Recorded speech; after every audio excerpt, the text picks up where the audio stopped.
Assalamualaikum warahmatullahi wabarakatuh. Bismillah, walhamdulillah, wassalatu wassalamu ala rasulillah Muhammad ibni Abdillah. La hawla wa la quwata illa billah. Pemirsa TVRI Jawa Timur, alhamdulillah senang sekali saya Mala Arifin bisa kembali menyapa Anda dalam program spesial kita siap bulan Ramadan. Apalagi kalau bukan Gema Ramadan di TVRI Jawa Timur.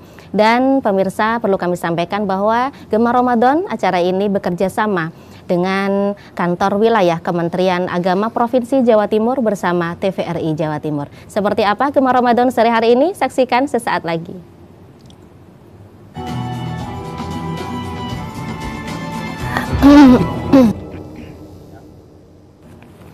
Baik pemirsa, terima kasih Anda masih setia bersama kami di Gema Ramadan. Sore hari ini kita punya tema yang tentu saja menarik sekali, yakni puasa dan hikmahnya. Dan telah hadir bersama saya dua narasumber spesial kita sapa bersama. Yang pertama Bapak Dr. Sudirman Hasan, MACAHRM. Assalamualaikum Pak Yai. Alhamdulillah pemirsa, beliau adalah Dekan Fakultas Syariah UIN Maulana Malik Ibrahim Malang.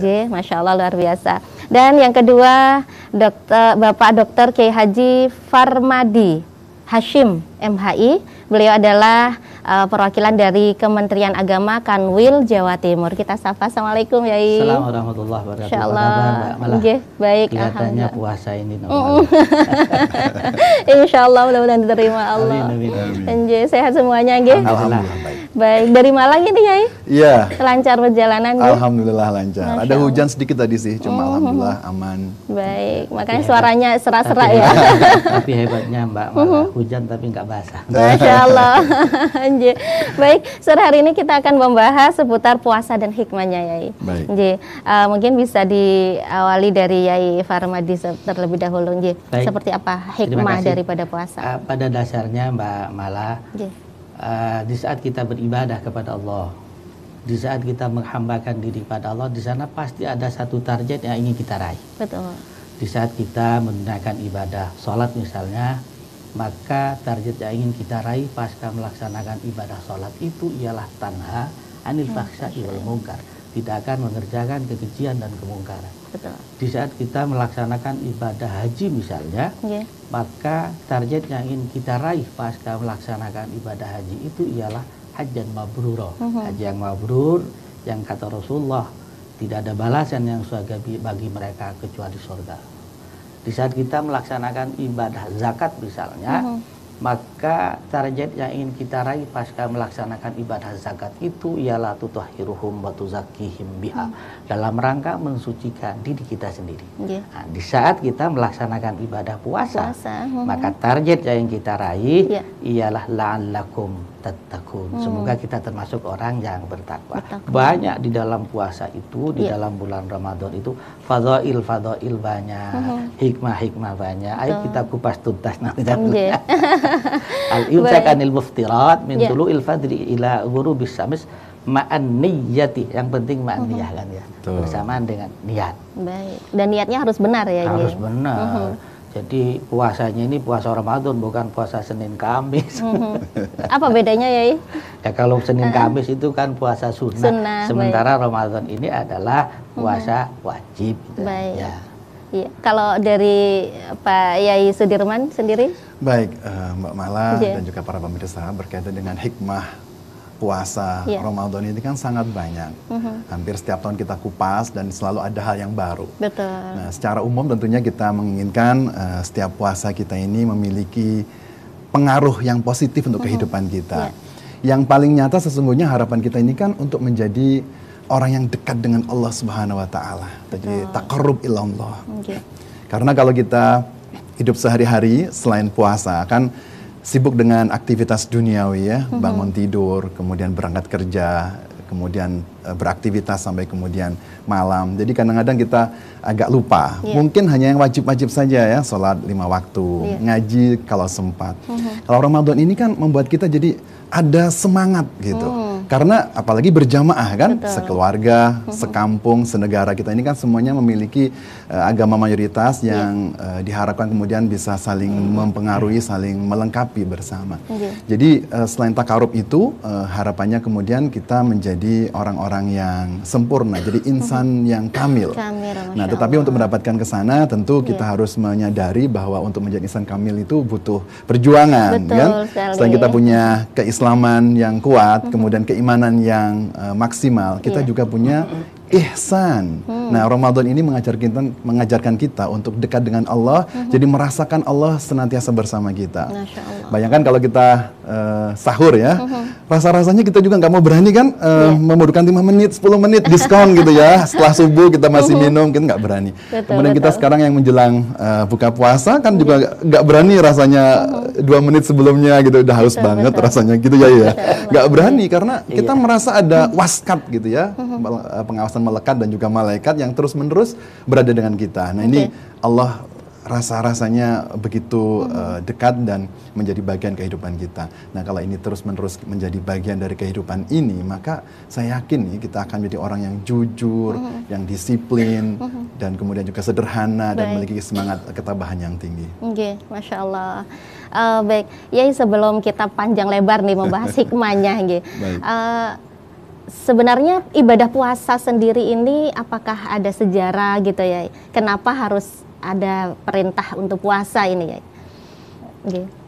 Pada dasarnya begini Mbak Mala. Jadi puasa ini adalah dalam rangka rem kita. Rem, baik. Jadi controlling ya, fungsinya controlling.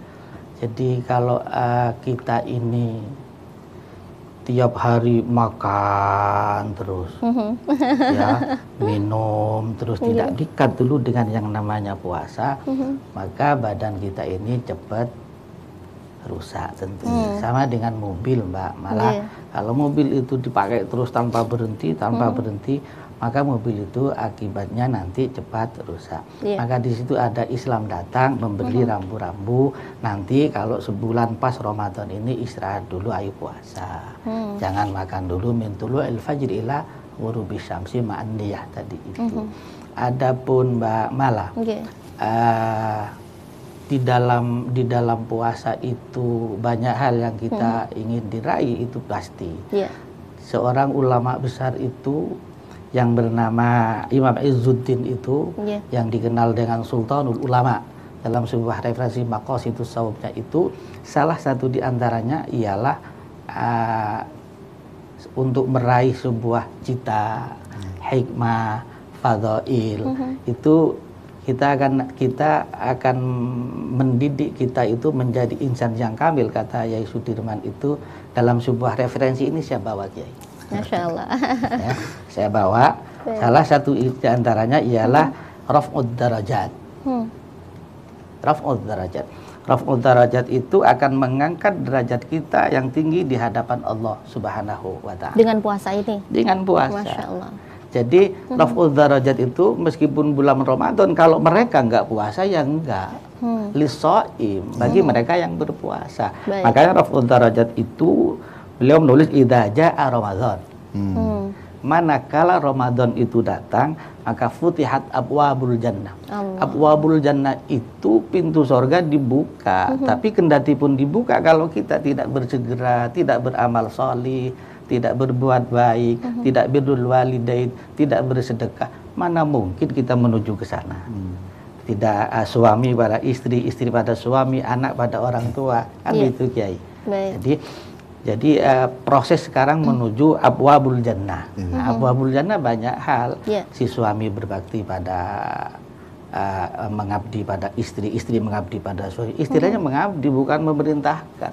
Karena ini keluarga. Beliau yang ahlinya karena fakultas syariah. Keluarga.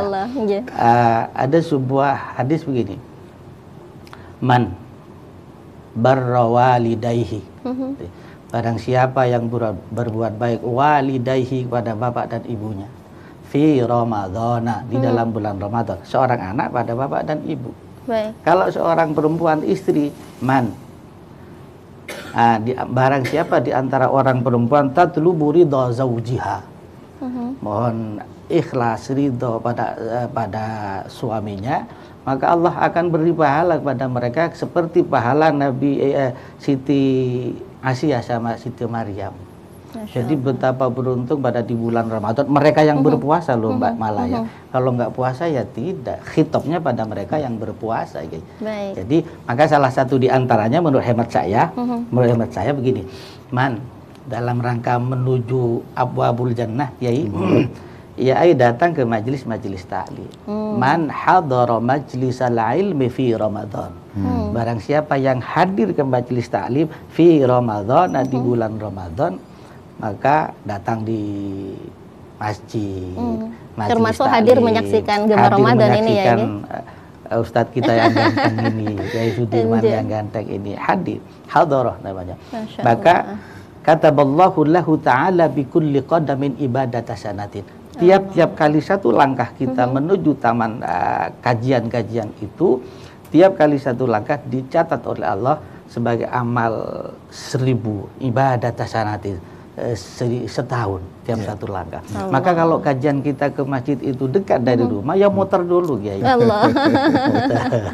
Biar ini proses. Maka di dalam kajian-kajian itu ada kajian tentang keluarga sakinah, kajian bagaimana Rasulullah memberi tauladan tentang tawadhu kepada orang tua, kepada anak, kepada yang sesama, bahkan kepada non muslim sekalipun.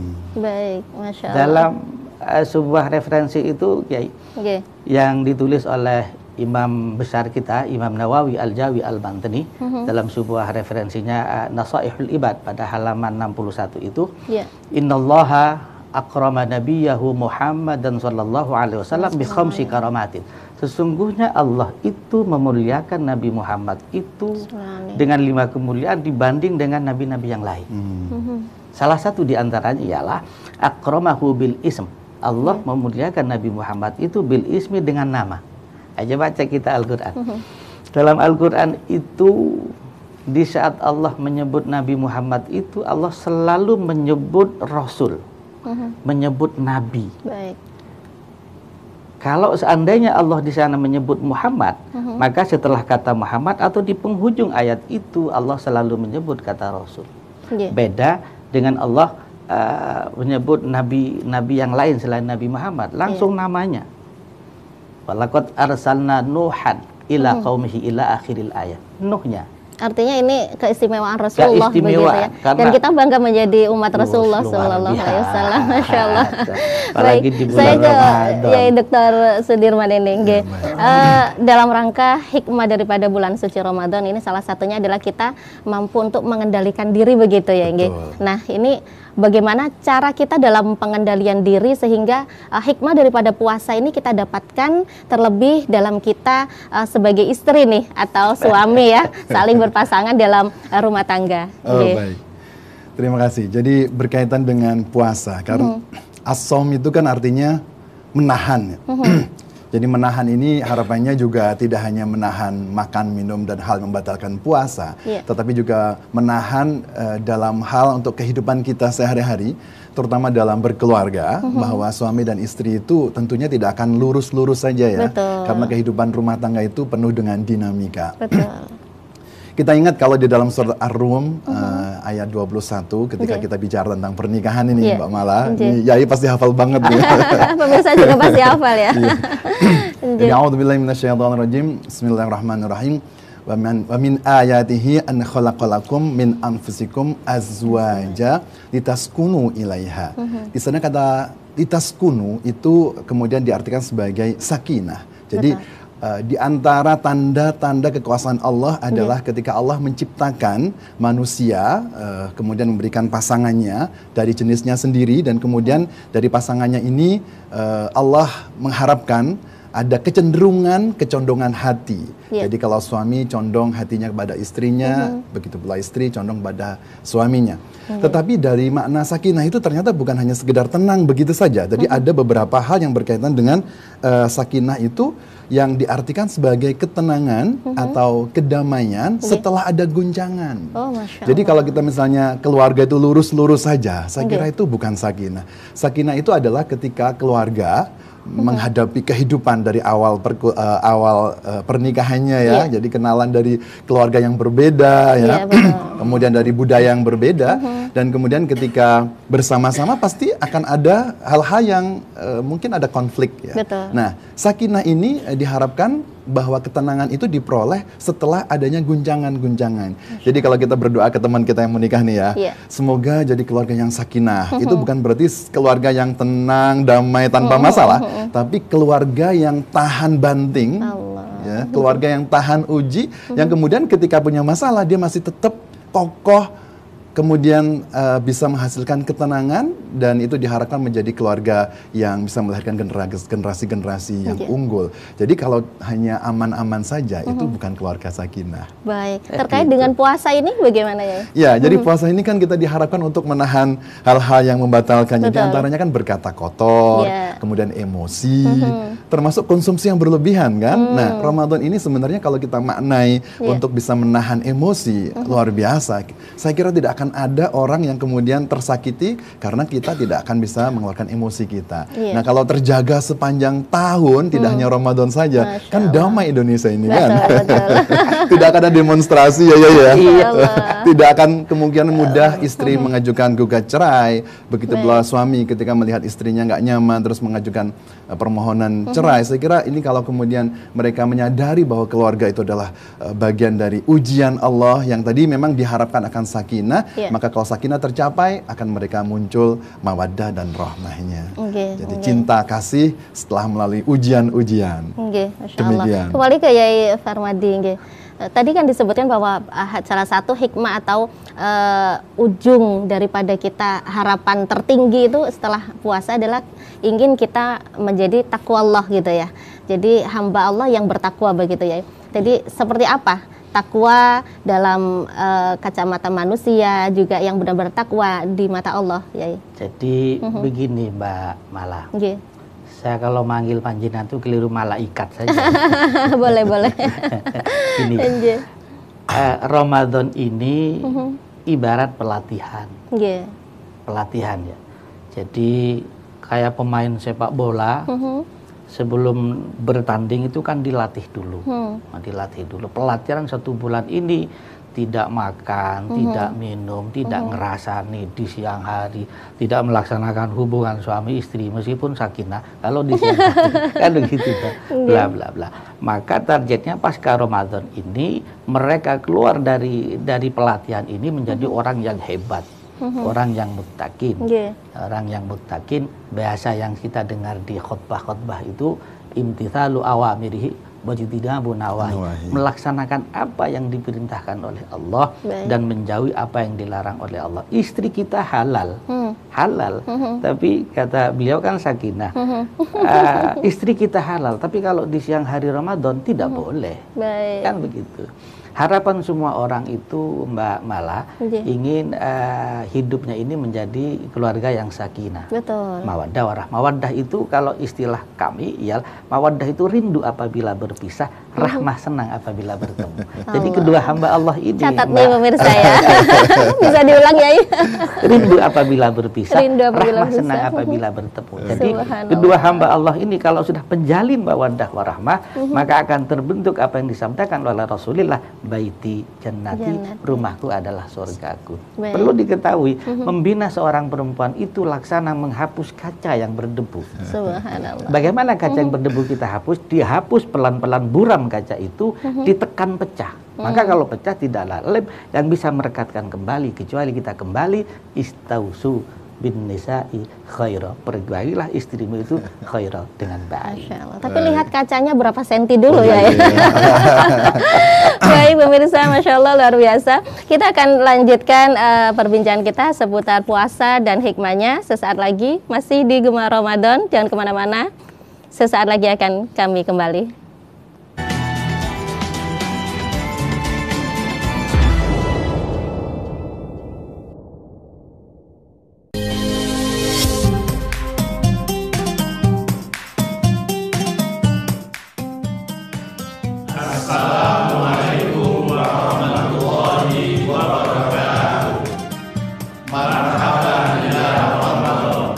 Mari kita tingkatkan amal ibadah kita di bulan suci Ramadan ini dengan memperbanyak amal ibadah baik secara individu maupun amal ibadah secara sosial. Selamat menjalankan ibadah puasa bulan suci Ramadan 1444 Hijriah. Wassalamualaikum warahmatullahi wabarakatuh.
Baik pemirsa TVRI Jawa Timur, terima kasih Anda masih setia bersama kami di Gema Ramadan. Dan kembali kami sampaikan tema kita sore hari ini adalah puasa dan hikmahnya. Bersama saya ada Bapak Dr. Sudirman Hasan, MA, CARHRM, dan Bapak Dr. Haji Farmadi Hashim, MHI. Dan pemirsa, kami mengajak Anda yang ingin bergabung bersama kami bisa melalui telepon interaktif di 03156782216. Baik, Pak Yai Sudirman, saya kita ini kan dalam bulan Ramadan, tentu saja bulan yang dikabulkan semua doa begitu ya, ini dan ini salah satu hikmah daripada puasa begitu ya, ini seberapa Allah mengabulkannya gitu ya, karena terkadang ada sih doa kita yang kok belum juga dikabulkan, katanya Ramadan itu bulan dikabulkan doa begitu, bagaimana ya? Baik, terima kasih. Jadi berkaitan dengan kebutuhan manusia ya, jadi manusia ini kan makhluk yang menginginkan banyak hal. Betul. Inginnya kaya, inginnya lancar semuanya, inginnya sukses. Tapi kan tadi saya katakan hidup tidak bisa lurus. Banyak sekali gelombang-gelombang kehidupan yang harus dipegang. Tadi mungkin kembali kepada hikmah puasa yang sebenarnya itu adalah bagian Allah mentreatment manusia dalam konteks untuk maintenance. Ya, jadi dalam rangka manusia itu biar kembali normal, kembali bersih, kembali lancar. Kalau kita misalnya ketika tadi Yai mengatakan kalau makan terus seperti apa, sebenarnya kalau kita mengikuti cara Allah ya, jadi karena ini perintah puasa itu kan bukan perintah sembarangan ya. Tadi kan ada sejarahnya, para pendahulu kita, para ulama, para umat-umat sebelumnya pun juga berpuasa. Ada Nasrani, ada Yahudi, semua memiliki aturan-aturan berpuasa meskipun berbeda dengan kita. Itu semua Allah ciptakan dalam rangka untuk membuat kita sehat gitu. Nah, kalau kita sehat berarti nanti kembali normal ya. Jadi kemudian kita bisa bahagia dan bisa menempuh kehidupan ini dengan baik. Nah, kembali pada doa. Doa ini kan karena manusia itu kan hajatnya banyak sekali ya. Maka Allah ketika memerintahkan tentang puasa di Al-Baqarah 183, kemudian diteruskan ada 185, 86 yang kemudian memberikan permintaan kepada kita.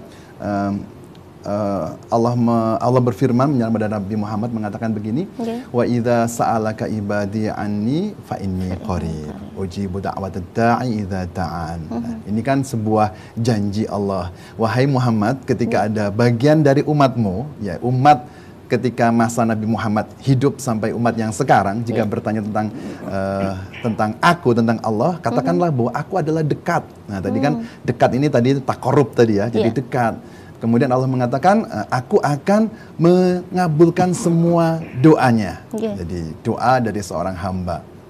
Tapi kemudian Allah memberikan fal yastajibu wal yu'minu bi. Ini syaratnya. Jadi kalau pengen doanya terkabul, itu berarti harus laksanakan perintah-perintah Allah dan kemudian mengimani secara penuh. Nah, perintahnya adalah puasa. Jadi kalau ingin mendapatkan kesempatan diterima doanya, berarti harus melaksanakan puasa dengan sebaik-baiknya sebagaimana Allah ajarkan kepada kita lewat Rasulullah. Jadi kalau kemudian ingin doa-doa terkabulkan, memang Ramadan ini kesempatan. Tadi saya mengatakan kalau dari pagi sampai malam kita sudah bersama Allah, ada maghrib, kemudian ada taraweh, rasanya tidak ada jeda ya, kita beribadah terus, nanti ngajinya belum, jadi tadarus, jadi sepanjang hari serasa bersama Allah. Nah, kalau ini kemudian menghayati ibadah ini dan kemudian kita teruskan dalam kehidupan yang lain, saya yakin tuh doa-doa kita akan terkabulkan.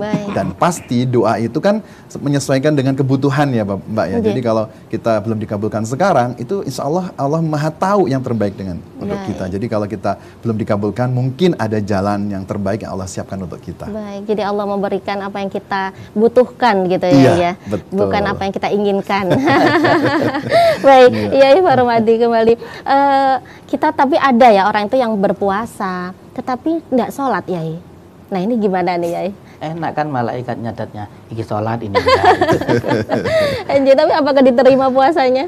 Urusan diterima atau tidak, hak prerogatif Allah. Baik. Kita yang sholat, kita yang puasa pun kita nggak paham. Betul. Apakah sholat kita diterima, apakah puasa kita diterima. Tapi kalau Islam itu arkannya sudah jelas. Ya ada sholat, ya ada puasa. Maka kalau puasa saja nggak sholat, berarti kan belum sempurna. Betul. Padahal menuju Islam kafah kan. Iya, Jadi puasa tapi gak sholat. Gak sholat tapi puasa. Iya kan. Jadi Islam gaduh-gaduh kalau begitu. Karena ada ya yang Genan Sewu yang kalau saya puasa itu betah, saya kuat, tapi untuk sholat ini ya mungkin belum dapat hidayah Allah begitu ya. Semua itu adalah tergantung hidayah. Betul. Tergantung hidayah. Akan tetapi hidayah itu kan bisa dicoba dulu, Mbak Mala. Dicoba dulu. Anak kecil saja kita ajarkan anak kecil untuk sholat itu tidak langsung. Nah ini iktidal, ini ruku, ini betul enggak. Ikuti nak geraknya ayah dan ibu yang lagi sholat. Tidak usah dijelaskan terlebih dahulu karena anak kecil. Begitu mereka sudah paham, baru dijelaskan. Ini namanya ruku, nak. Bacaannya ini. Ini namanya sujud, nak. Bacaannya ini. Antara sujud ini nanti ada iktidal, bla bla bla, baru dijelaskan. Jadi khatibin nas ala qadri uqulihim itu ya disesuaikan dengan kemampuan mereka karena masih kecil, ya sebentar dulu. Yang penting gerakannya sama. Baik. Gerakannya sama. Jadi ya menurut hemat saya mereka puasa tapi nggak sholat, ya Islamnya gaduh-gaduh. Gaduh-gaduh ya. Padahal bukan sholat itu ya, bukan campur. Sholat itu yang paling menentukan. Awwalu ma yuhasabu bil abdu yaumal qiyamah as-shalah. Besok pertama kali yang akan dihisab, yang akan dipertanggungjawabkan di hadapan Allah, pertama kali as-shalah, sholatnya. Sholat kita benar atau tidak. Maka barometer hidup ini adalah sholat, Mbak. Ayo coba kita, Mbak Mala, sholat di rumah, lampunya mati sendirian, berani nggak sholat isya di korting menjadi 3? Enggak kan? Karena adalah antara kita dengan Allah Subhanahu wa Ta'ala. Beda dengan ini jamak kosor, beda. Tapi enggak ada orang dalam rumah, lampu dimatikan, suami belum datang, kita sholat maghrib 2 rakaat saja. Ya enggak bisa tetap. Itu pakemnya sudah jelas. Masya Allah. Nah, kita ingatkan kembali nih pemirsa ya, mungkin sambil masak ya. Ini kan udah persiapan berbuka begitu ya, Ingge. Moga pemirsa bagi Anda yang ingin bergabung bersama kami bisa melalui telepon interaktif di 0315678216. Mungkin atau mau bertanya atau curhat boleh ya, Ingge. Dan tema kita kembali adalah puasa dan hikmahnya. Baik, saya ke Yai Sudirman. Hikmah daripada puasa juga salah satunya yang kami ketahui adalah meningkatkan kepedulian sosial ya, Ingge. Maka ini banyak sekali nih di bulan Ramadan kita bagi-bagi takjil gitu kan. Tapi kadang setelah bagi takjil atau baginya nggak seberapa tapi diposting. Nah, bikin di story nih. Ini bagaimana di dalam kacamata syariat ya? Baik ya, menarik ya emang ya. Zaman sekarang itu memang jauh daripada kehidupan kita yang dahulu. Saya ini kan menerus generasi-generasi kalau nyebut milenial ya. Jadi ketika kelahiran tahun 80-an begitulah. Itu kemudian kan belum dikenal gadget seperti sekarang. Jadi dulu telepon itu Mbak, itu ngantri pakai koin itu betul, masih. Betul. Ingat di pesantren. Nah, kemudian baik, kita jeda dulu ya, Inggih. Ada telepon yang sudah masuk. Assalamualaikum. Baik, assalamualaikum. Assalamualaikum, silakan. Putus. Terputus. Baik, sayang sekali. Kita akan sapa nanti kalau sudah masuk kembali. Silakan dilancarkan ya, Inggih. Jadi kan berkaitan dengan teknologi yang memang belum canggih ya. Nah, kalau sekarang ini semua apa saja itu difoto ya. Bangun tidur difoto. Untuk menunjukkan perbedaan antara setelah bangun dengan kemudian setelah make up ya. Kemudian masalah makanan itu hampir semua itu sebelum dimakan itu difoto dulu dan diposting ya. Dan kalau difoto disimpan pribadi mungkin sebagai dokumentasi. Tapi kalau diposting itu kan ada beberapa orang yang tidak bisa menikmati hidangan tersebut. Kemana-mana difoto, belanja difoto, jalan-jalan ke luar negeri difoto, dikirim ke semua orang. Ya, dalam hal untuk mensyukuri nikmat Allah, ya bolehlah. Tapi apakah semua orang berpikiran seperti kita? Nah, kalau kemudian itu niatnya adalah syiar, mungkin tidak apa-apa. Tapi kalau niatnya adalah untuk sombong ya, untuk pamer kekayaan. Sekarang kan banyak nih pejabat kita, anak pejabat, istri pejabat.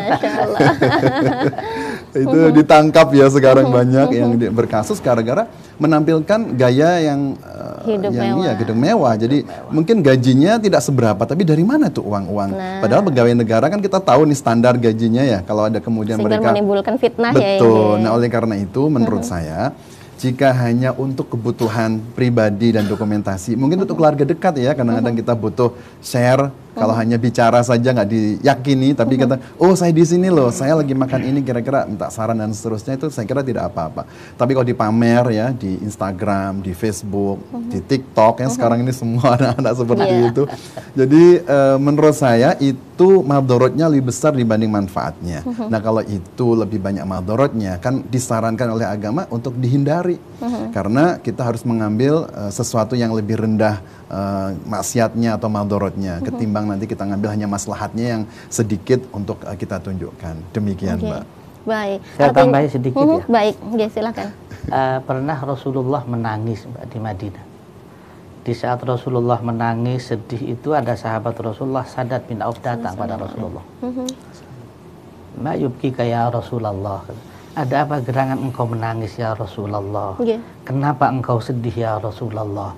Padahal engkau adalah satu-satunya hamba Allah yang dosanya diampuni oleh Allah, ma taqaddama wa ma ta'akhkhar. Dosa yang lampau, dosa yang akan datang diampuni oleh Allah, tapi kenapa engkau sedih, engkau menangis? Apa jawab Rasulullah? Atakhawwafu ala ummati asyirk. Yang saya takutkan besok Sadat di saat saya menghadap Allah wafat, umatku syirik. Sadat bertanya pada Rasulullah, atusriku ummatuka min ba'dika ya Rasulullah? Ya Rasul, apakah ada di antara umatmu setelah engkau wafat menghadap Allah umatmu yang syirik? Qala na'am. Ada, kata Rasulullah.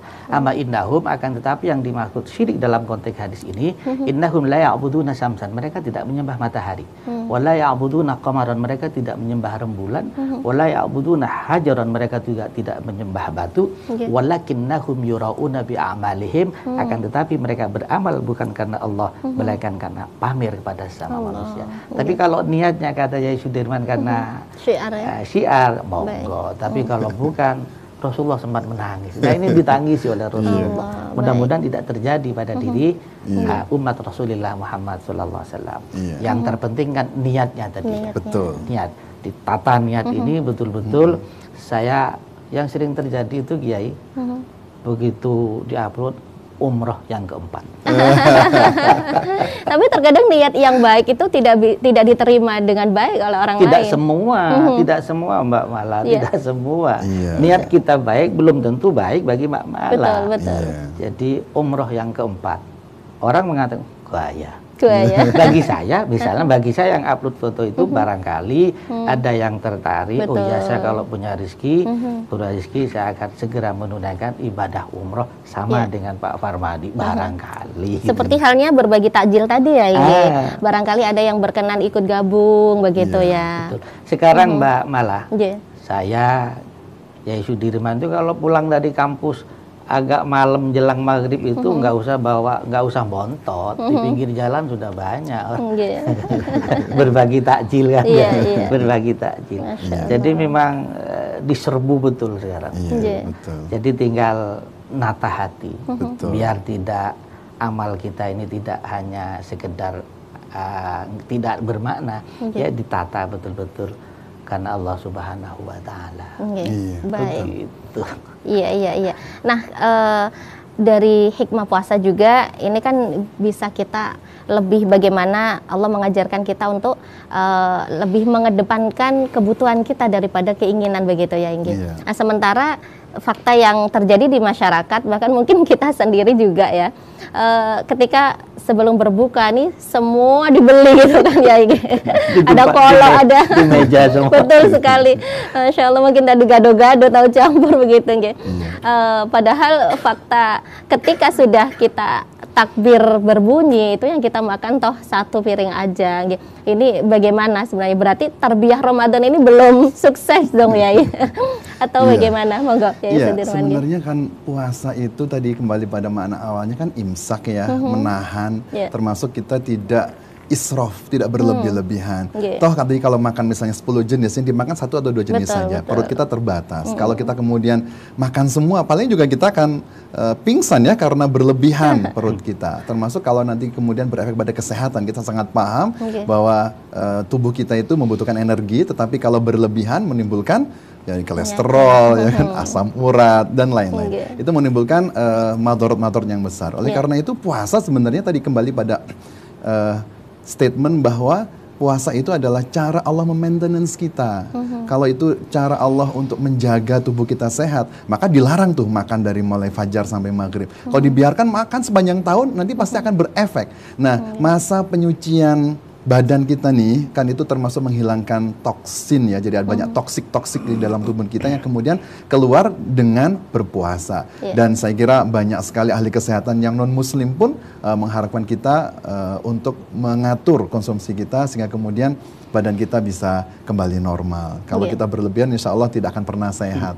Nah, itu puasa balas dendam. Makanya itu, kalau balas dendam ini selain tadi ya, mubadir, karena Allah nggak suka mubadir ya. Kemudian itu juga akan menimbulkan efek-efek tidak baik. Maka kalau kita bisa berlebihan, kenapa tidak kemudian kita salurkan? Kan kita punya banyak ajaran filantropi Islam ya, punya zakat, mana infak, sedekah, ada wakaf. Kenapa tidak kemudian kita berbagi dengan orang lain? Dan itu jadi tabungan akhirat kita kan, untuk bisa melipat gandakan harta kita sebagai harta kita yang sesungguhnya adalah saat harta kita dibelanjakan di Allah Subhanahu wa Ta'ala. Baik, Masya Allah, luar biasa. Nanti kita akan sambung kembali ya, Inge. Pemirsa jangan kemana-mana, Gemar Ramadan akan segera kembali sesaat lagi.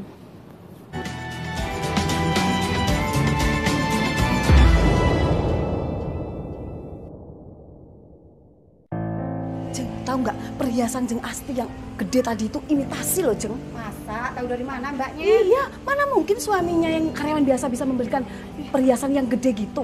Oh iya mbak.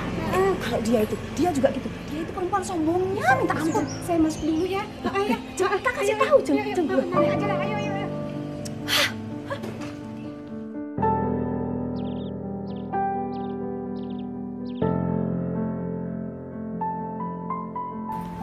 Pak. Dari mana, Bu? Lihat Bu Siti itu. Baju masih kotor gitu juga udah dijemur. Bu, Bu ya jangan suka mempergunjingkan orang lain, toh. Alah, Pak.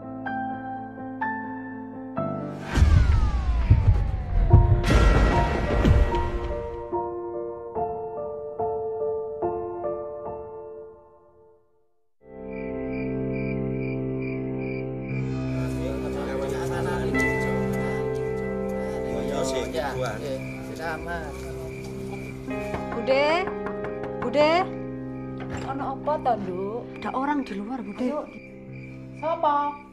Ambil jimpitan, Bu. Jimpitan. Ya, jimpitan, kearifan lokal, cermin budaya bangsa. Ono genteng wernone ireng, abot enteng disonggo bareng. Sebutir demi sebutir kita himpun. Sekepal demi sekepal kita satukan. Untuk saudara kita yang tak lagi berdaya.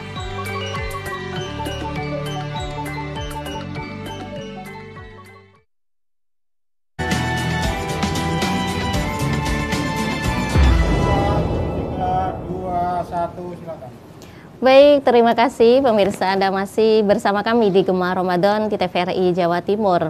Dan kembali kami mengajak Anda yang ingin bergabung, ingin bertanya seputar puasa dan hikmahnya, bisa melalui telepon interaktif di 0315678216.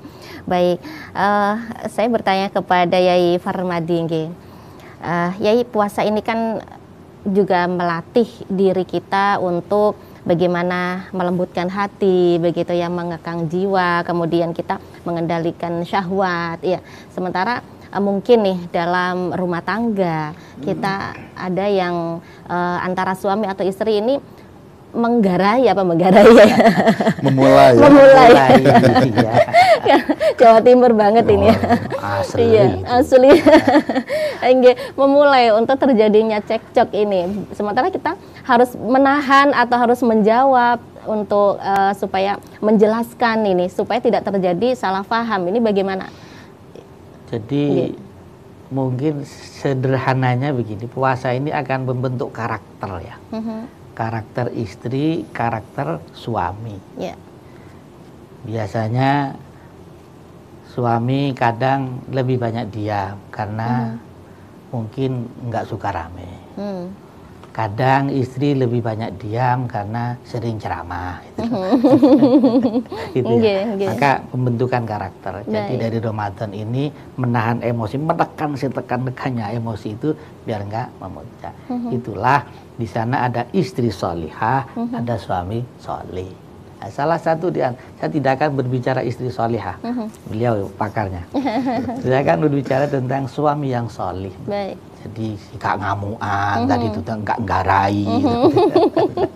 Suami yang soleh itu kata Rasulullah cirinya ada 5. Cuma salah satu diantaranya ialah antut imaha ida to'imta. Selalu senantiasa memberi makan kepada anak dan istrinya. Jadi kalau suami makan maka ingat di rumah ada anak, ada istri juga butuh makan.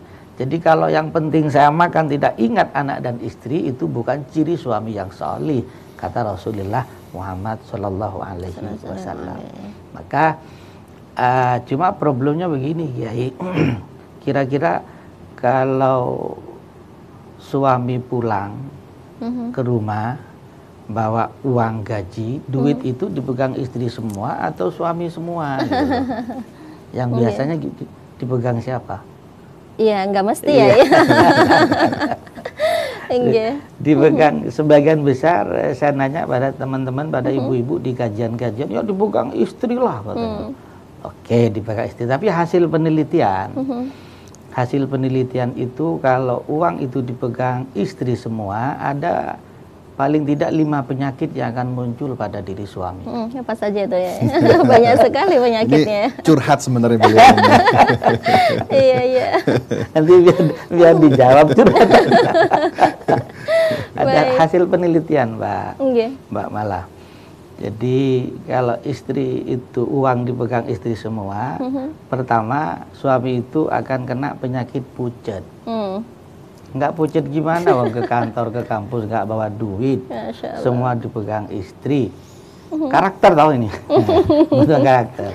Maka di saat misalnya saya bersama teman-teman di kantor, biasanya waktu istirahat jam 12, jam 1 itu ngopi bareng, ngeteh bareng, biasanya giliran yang bayar. Waktunya Pak Farmadi bayar, Pak Farmadi ngomong, saya ngomong. Puasa apa hari Selasa? Biasanya puasa Senin Kamis. Baik. Kita akan lanjutkan penyakit-penyakitnya ya. Baik pemirsa, silakan. Assalamualaikum. Assalamualaikum. Waalaikumsalam. Baik, dengan Bapak siapa di mana, Pak? Waalaikumsalam. Silakan. Dari hamba Allah di Nganjuk. Baik, silakan Bapak. Mau bertanya, kirim doa Allahumma firli tribil wali dia itu mertua sama orang tua apa sama ya? Baik. Cukup sekian, terima kasih. Assalamualaikum warahmatullahi wabarakatuh. Waalaikumsalam warahmatullahi wabarakatuh. Bab doa ini silakan, Yai Sudirman G. Apakah sama atau ada perbedaan untuk berdoa kepada orang tua sendiri dengan mertua? Baik, terima kasih Bapak Indi Nganjuk. Berkaitan dengan doa. Doa itu sebenarnya adalah hubungan manusia dengan Allah Subhanahu wa taala. Teks itu adalah contoh dari Rasulullah, dari Al-Quran. Tetapi kalau misalnya kita susah ya untuk mengutarakan bahasa Arab tertentu, kita nggak perlu harus repot. Karena hubungan batin dengan Allah tidak harus diucapkan dengan kata-kata. Jadi kata-kata itu pun bisa menyesuaikan dengan bahasa kita yang lebih mantap ya. Nah, tentang teks tadi, Rabbi firli wali walidayya, berkaitan dengan antara dirinya dengan orang tua dan kemudian dengan mertua. Saya kira mertua itu kan orang tua istri ya. Jadi mereka juga kita doakan karena telah melahirkan istri kita, kemudian mendidik sampai kemudian besar, sampai kemudian jadi istri kita hari ini. Maka itu adalah kita bisa menggunakan bahasa wali walidayya juga nggak apa-apa. Jadi memang kita juga bisa menggunakan orang tua dalam bahasa seperti itu. Tapi kalau kita menggunakan bahasa yang lain, saya kira tidak apa-apa menggunakan bahasa Indonesia kepada orang tua, kepada kakek nenek, kepada kalau kita ada leluhur-leluhur biasanya begitu. Di kampung saya itu ada tradisi nih Mbak, di kampung di Malang itu Yai, itu ada setiap Jumat Legi itu kirim doa, dan itu yang dibaca bukan bahasa Arab tapi bahasa Jawa. Masya Allah. Apa Jawa klasik begitu ya, yang itu bahasanya kadang saya nggak paham. Tapi itu sebenarnya mereka menginginkan bahwa bumi yang kita injak, air yang kita minum, dan seluruh leluhur yang sudah wafat itu kita doakan semua untuk kebahagiaan kita, keturunan kita, dan juga orang-orang di sekitar kita. Demikian, Baik, itu nje Bapak jawabannya, artinya kita berdoa dengan bahasa apapun, insya Allah Allah Maha Tahu begitu nje. Betul. Baik, Yai Farmadi ya. Saya suka lupa namanya ini. Keren soalnya ya. Nggak usah diingat. Ya Hasim mungkin ya lebih mudanya. Bagaimana tadi penyakit-penyakit 5 itu? Jadi penasaran ya. Karakter. Karakter. Jadi tadi itu waktunya Pak Farmadi makan bareng, ngeteh bareng, ngopi bareng. Karena saat itu nggak bawa duit, duitnya sudah di istri, maka alasannya ayo Cak Farmadi waktunya puasa. Puasanya kok hari Selasa, biasanya kan Senin Kamis. Terus satu alasannya lagi jadi sakit pucet tadi ya yang pertama. Akhirnya pucet, double L yang muncul Mbak. Lolo. Allah karim. Betul. Jadi berikutnya, kalau uang itu dipegang oleh istri semua, maka suami itu kurang jujur. Kurang jujurnya gimana? Gimana uang duit dipegang istri semua? Dipegang istri semua. Lalu misalnya biasa 17 Agustus itu panitia, ketua RT, ketua RW datang ke rumah. Bawa map, ngapain? Sumbangan kan. Ngomong pada anak kecil, pada anak, nak ngomong, nak, papa gak ada. Anak kecil keluar dari rumah ngomong, bapak di dalam tapi suruh ngomong gak ada. Udah mana kelihatan. Kenapa? Karena duit. Maka yang benar itu ya dibagi lah Mbak. Jadi suami juga bawa uang, istri juga bawa uang. Tapi masih ada Kiai, suami yang mau berangkat kantor itu sama istri dijatah, pokoknya ini. Allah. Hingga akhirnya pulang karena sepeda motor gembos tadi itu, ini yang ketiga nanti. Yang sepeda motor gembos di siang hari ditanya, loh Pak Farmadi jam 11 kok nonton sepeda motor? Alasannya olahraga. Bukan olahraga karena sepeda motor gembos gak bawa duit. Kan kasihan. Nah, kalau udah suami model kayak begini, insya Allah suami kayak gini cepat Mbak. Cepat mati. Cepat stroke gitu loh.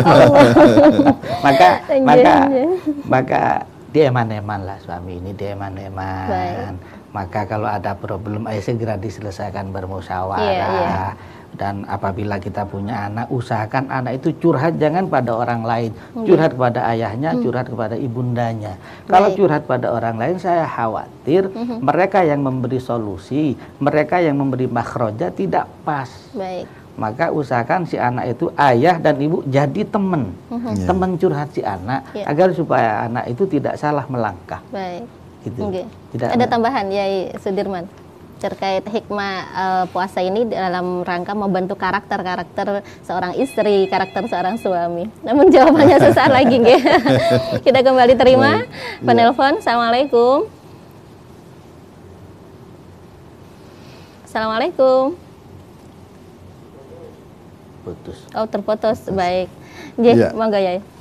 Ya, berkaitan dengan tadi karakter ya. Betul. Karakter yang paling bisa kita ambil dengan puasa ini adalah jujur dalam bersikap.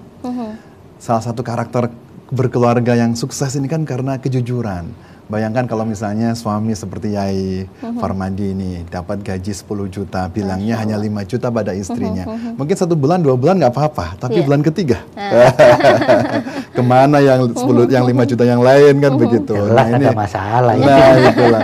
Jadi kejujuran ini penting ya. Meskipun kita kadang-kadang jujur bukan berarti terbuka segala-galanya. Ada hal yang memang harus kita jaga untuk mengerem ya, dalam rangka kalau kita ungkap sepenuhnya, kita buka sepenuhnya, itu justru malah maldorot. Jadi hal-hal yang tertentu yang memang harus disampaikan, kita sampaikan.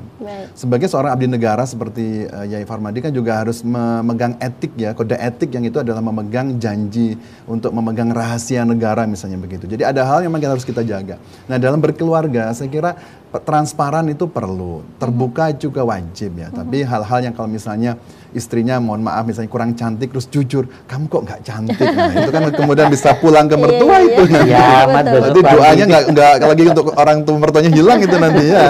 Jadi memang harus kita ada hal-hal yang memang kita harus permanis dalam bersikap. Tapi kalau kita untuk tetap kokoh, saya kira keterbukaan antara suami dan istri dalam komunikasi dalam banyak hal itu perlu dibangun, sehingga nanti tidak ada kecurigaan, tidak ada kecemburuan. Jadi kita serahkan kepada Allah Subhanahu Wa Taala. Ini suami pergi lillahi taala begitu kan, jihad fisabilillah begitu kan ketika berangkat kerja. Begitu pula kita tinggalkan istri di rumah ataupun istri bekerja di tempat lain juga kita ikhlaskan karena sama-sama juga memegang janji amanah yang bersama. Nah, apalagi kalau kita mengingat waktu akad nikah nih, Pak Yai seperti tadi berharap untuk enggak ya, cukup 1 saja. Tapi bukan 1 di Surabaya, 1 di Malang, 1 di mana-mana ya. Jadi kita istiqomah dengan berpasangan monogami jika itu memungkinkan ya. Jadi kalau harapannya seperti itu. Nah, karena kalau kita memegang janji kita dengan akad nikah itu kan penyerahan kewajiban kewajiban orang tua ya kepada suami misalnya untuk menjaga dan menjalin pembina rumah tangga dengan baik. Ini kan sebuah janji di mata Allah. Jadi ada mitsaqun ghalidho. Jadi memang ikatan yang kuat, tidak main-main. Nah, kalau kita lihat mohon maaf kadang-kadang anak-anak yang baru menikah seminggu, 2 minggu, sebulan, 2 bulan itu sudah nggak tahan gitu. Nah, makanya ini Ramadan momentum untuk menahan diri, tidak harus mengungkapkan semuanya kejelekan dari pasangan yang mungkin terlihat saat ini setelah berkeluarga, itu bisa kemudian introspeksi, kita rendam, kita komunikasikan. Kenapa sih ada hal yang mungkin itu dulu tidak terlihat kok sekarang terlihat. Nah, kita komunikasikan dan kita terima ya. Kita yakin bahwa pasangan kita hari ini adalah pasangan yang terbaik. Begitu ya ya. Nah. Tetapi seperti yang saya tanyakan tadi ya, seandainya ada yang salah satu ini memancing gitu emosi. Sementara kita kan dalam Islam mungkin non sewu kita harus sampaikan bahwa saya ini soimun begitu kan. Saya sedang puasa. Artinya dia ngomel aja itu kita biarkan begitu ya, atau kita jelaskan supaya apa namanya tidak terjadi salah paham. Iya. Ini karakter laki-laki perempuan berbeda ya. Kalau laki-laki itu kan kalau emosi kadang-kadang mungkin bahasanya nggak terlalu banyak, tapi fisiknya kadang-kadang entah memukul atau mungkin ekspresi ngedor meja dan lain-lain. Kadang-kadang itu gayanya berbeda. Mungkin kata-kata nggak banyak. Kalau perempuan itu kan kalau marah mungkin sebenarnya masalahnya kecil ya, tapi kan itu memang satu karakter nggak fitrah mungkin Mbak Mala begitu kan, saya nggak tahu lah. Meledak-ledak lah perempuan itu. Jadi kadang-kadang ya kalau konteksnya misalnya yang marah adalah istri, saya kira suami harus banyak diam. Kalau kemudian dia harus mereaksi di saat istri emosi, saya kira tidak akan selesai. Marah ketemu marah, api ketemu api akan terbakar. Tapi suami harus diam. Begitu pula sebaliknya ketika istrinya ketika suaminya marah gitu ya, saya kira istri juga dalam posisi meredam dengan diam, tidak mengomentari banyak-banyak. Nah, ketika sudah pikirannya jernih ya, mulai tenang gitu, maka disitulah baru kita komunikasi. Kalau di iklan itu kan ngeteh dulu ya. Cari cara. Di saat suami pulang kantor, itu ada yang ingin disampaikan pada suami sebentar dulu. Bisa jadi suami itu tadi lagi diomelin, lagi dicelatu oleh pimpinan.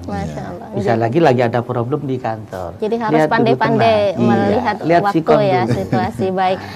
Ya tidak terasa ini kita sudah di penghujung. Kita berikan kesimpulan monggo dari Yai Farmadi. Ya, semoga dengan hikmah Ramadan ini mampu mengangkat kita ke derajat yang lebih tinggi di hadapan Allah Subhanahu wa Ta'ala. Karena kita ini orang yang berpuasa. Lalu berikutnya, ayo tahan emosi, redam emosi, agar supaya puasa kita ini menuju puasa yang maksimal. Amin. Baik, monggo ya Sudirman ditambahkan. Ya baik, kalau saya puasa ini adalah sebuah anugerah dari Allah Subhanahu wa Ta'ala, momentum untuk meningkatkan semua amal kita. Karena dilipat gandakan, diampuni semua dosa kita, harapannya keluar Ramadan itu suci dan bersih, maka kita harapkan Ramadan ini menjadi Ramadan yang terbaik, yang bisa menjadi tempat untuk kita beramal soleh secara maksimal. Harapannya ridha Allah kita bisa peroleh selama bulan Ramadan ini. Amin, Masya Allah. Baik, terima kasih atas ilmu-ilmunya dan kehadirannya Yai. Semoga banyak manfaat dan hikmah insya Allah. Nah pemirsa, terima kasih atas kebersamaan Anda. Usai sudah Gemar Ramadan sore hari ini, dan terima kasih juga kepada kantor wilayah Kementerian Agama Provinsi Jawa Timur. Semoga apa yang kita bahas sore hari ini bisa menghasilkan banyak, membawa hikmah dan penuh manfaat barokah. Amin ya robbal alamin. Saya Mala Arifin mohon undur diri. Kita tutup subhanakallahumma wa bihamdik asyhadu an la ilaha illa anta astaghfiruka wa atubu ilaik. Saksikan terus Gemar Ramadan besok setiap sore. Wassalamualaikum warahmatullahi wabarakatuh. Waalaikumsalam.